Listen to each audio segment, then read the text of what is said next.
Interpretation of statute అనేటువంటి ఒక అధ్యాయం. దానికి సంబంధించి ఎన్నో గ్రంథాలు అవన్నీ ఉన్నాయి. వాటి గ్రంథాలయాల్లో చూసుకుని తెలుసుకోవాల్సిన అవసరం ఉంది. అందులో ఒక ఇంటర్ప్రిటేషన్ ఆఫ్ స్టాట్యూట్ దగ్గరికి వచ్చేసరికి నిర్దిష్టమైన చట్టాలు ఏమైనా చెప్పినట్టుకైతే అప్పుడు సామాన్యమైన చట్టాలు ఎలా వర్తించవు. నిర్దిష్టమైన చట్టాలు ఒక విధంగా ఈ విధంగా ఉండాలి అని చెప్పినప్పుడు, సాధారణ చట్టాలు ఈ విధంగా ఉన్నప్పుడు ఏది మనం పరిగణలో తీసుకోవాలి అంటే general law prevails or specific law prevails, ఏది ప్రివైల్ అవుతుంది ఇంటర్ప్రిటేషన్ స్టాట్యూట్ చూసుకోవాలి. చూసినప్పటికీ ఏమన్నారు, జనరల్ లా ప్రివైల్స్ కన్నా స్పెసిఫిక్ లా ఏదన్నా చెప్తే అదే అప్లై అవుతుంది. ఇప్పుడు లిమిటేషన్ యాక్ట్కి వచ్చేసరికి section 25 of Indian contract act వచ్చేసరికి అది ఉంటుంది. Section 25 of Indian contract act ఏముంటుంది, సెక్షన్ 25 ఇండియన్ కాంట్రాక్ట్ వస్తే లిమిటేషన్ యాక్ట్ వర్తించదు అన్నారు. సెక్షన్ 25 ఇండియన్ కాంట్రాక్ట్ యాక్ట్ ఏమిటి, a contract without consideration is void subject to certain exceptions. దాంట్లో కొన్ని మినహాయింపు చేశారు. అటువంటి వాటి మీద ఏవైతే మినహాయింపు చేసేసారో అటువంటి దావాలకి ఈ లిమిటేషన్ చట్టం వర్తించదు అన్నారు. ఇది ఒక క్లాజ్. ఇంకో క్లాజ్కి వచ్చింది ఏదైనా స్పెషల్ లా కానీ లోకల్ లా కానీ suit appeal application period of limitation ఉంది. ఇక్కడ ఈ చట్టంలో లిమిటేషన్ చట్టం సెక్షన్ 3 అవునండి, ఆర్టికల్స్ ప్రకారం షెడ్యూల్ ప్రకారంగా ఉండండి ఉన్నప్పుడు ఏదైతే ప్రత్యేకం లోకల్లా కానీ స్పెషల్లా కానీ ఉన్నట్టుకైతే అవి వర్తిస్తాయి. కానీ సెక్షన్ 3 ఒకవేళ ఉంటే అది ఆ షెడ్యూల్ ప్రకారం ఉన్నప్పుడు చూసుకుని వాటి ప్రకారం పీరియడ్ ఆఫ్ లిమిటేషన్ చూసుకోవాలి.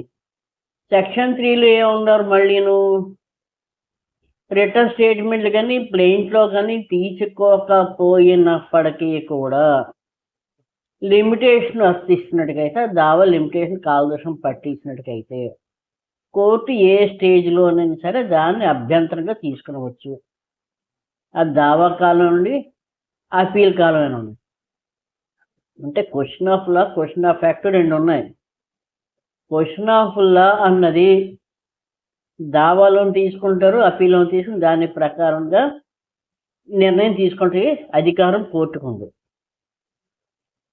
అయితే అపీల్ అప్లికేషన్ అన్నీ ఉన్నప్పుడు స్పెషల్ లోకల్ యూజ్ ఉన్నప్పుడు సెక్షన్ 4 నుంచి 24 ఎంతవరకు అవకాశం ఎంతవరకు అప్లై చేస్తూ చూసి ఒకవేళ ఎక్స్ప్రెస్గా ఏదైనా చట్టంలో నిర్దిష్టంగా ఇది పనికిరావు అంటే పనికిరావు.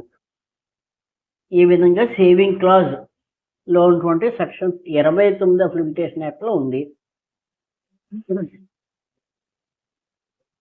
ఒకవేళ in respect of marriage and divorce ఈ విషయంలోకి వచ్చేసరికి ఏమైంది, వాటి చట్టాల్లో ఖచ్చితంగా ఏం నిర్దిష్టం ఉంటే తప్ప ఈ మ్యారేజ్కి డైవర్స్కి లిమిటేషన్ యాక్ట్ వర్తించదు.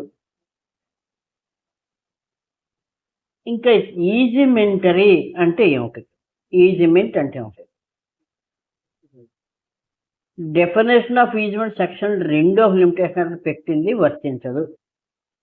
ఇన్కేస్ అరైజింగ్ స్టేట్ ఎక్కడ వర్తించదు, ఈజిమెంట్ యాక్ట్ ఎక్కడైతే ఎంతో వరకు ఉంటుందో అంతవరకు వర్తించదు. కానీ ఈజిమెంట్ యాక్ట్లో మినహాయింపు చేసేస్తే ఈజిమెంట్ అండ్ డెఫినేషన్ కూడా వర్తించదు. సేవింగ్ క్లాజ్ అన్నది ప్రతి చట్టాల్లోని వాటిలో చాలా చట్టాలు వస్తూ ఉంటాయి. వాటి మీద అవగాహన ఉండి ఇంటర్ప్రిటేషన్ ఎలాగ చట్టానికి అన్నది ఉంటుంది. ఈ చట్టం సెక్షన్ 25 ఇండియన్ కాంట్రాక్ట్ యాక్ట్కి వర్తించటం లేదు.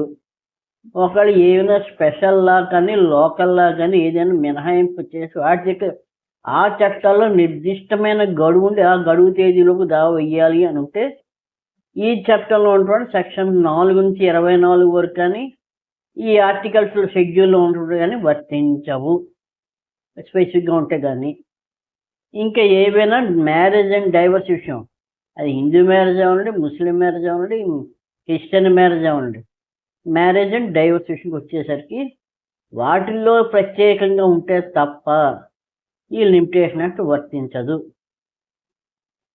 ఈజ్మెంట్ డెఫినేషన్ ఏంటి అన్నారు? Arising in date which Indian easement act may for time being in force. ఎంతవరకు ఈజ్మెంట్ యాక్ట్ ఉంటుందో అంతవరకు కూడా ఈజ్మెంట్ అనేది నిర్వచనము సెక్షన్ 2 ఆఫ్ లిమిటేషన్ యాక్ట్ ఏది ఉందో అది ఉంటుంది. ఈ విధంగా మనం చూసుకుంటూ ఉండాలి ఇంటర్ప్రిటేషన్. వేటిలో లిమిటేషన్ మినహాయింపు ఉంటుంది, వేటిలో లిమిటేషన్ యాక్ట్ వస్తుంది, వేటి ఈ లిమిటేషన్ యాక్ట్ అప్లై కాదు అన్న విషయాల్ని మనం బాగా క్వాలిఫింగ్గా నిర్ణయించుకోవాల్సిన అవసరం ఉంది. దాని ప్రకారంగా అది లిమిటేషన్ వర్తిస్తుందా వర్తించదో చూసి ఆ దావాలను నిర్ణయం తీసుకోవాలి. ఎందుకు లిమిటేషన్ క్వశ్చన్ ఆఫ్ లా దగ్గర ఉంది, క్వశ్చన్ ఆఫ్ ఫ్యాక్ట్ ఉంది, రెండు mixed question of law mixed question of fact అని అన్నారు. కాబట్టి దాని ప్రకారం దావాల నిర్ణయం తీసుకోవాలి. ఎప్పుడు మీకు క్వశ్చన్ ఆఫ్ లా వస్తుంది, ఎప్పుడు క్వశ్చన్ ఆఫ్ ఫ్యాక్ట్ అవుతుంది. అది కావాలంటే మళ్ళీ అనుభవమైనటువంటి సీనియర్ న్యాయవాళ్ళ దగ్గరికి వెళ్ళి నేర్చుకోవడం తప్పించి మరో మార్గం లేదు. 1, 2 మనం దానికి సంబంధించిన గ్రంథ పఠనం చేసి సాధన చేయవలసింది 2.